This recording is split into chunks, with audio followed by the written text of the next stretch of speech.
Ellerin elime dokunmayınca, dillerin dilime karışmayınca, sevgilim boynuma sarılmayınca, ben senin yolunu gözleyeceğim.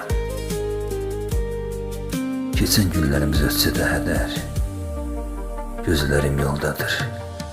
Her akşam, seher, gülüm, darıxsam da, boğsa da qəhər, ben senin yolunu gözleyeceğim. Haraya gedirəm gözlerimdə sən, döyünən qəlbimdə, sözlərimdə sən. Məni illər ilə gözlətsən də sən, mən senin yolunu gözleyeceğim. Tahirəm, gözümün yaşı silinməz, varlığım, yoxluğum sənsiz bilinməz. Gəlməsən həyatım olar dözülməz, mən senin yolunu gözleyeceğim. Ben senin yolunu gözleyeceğim.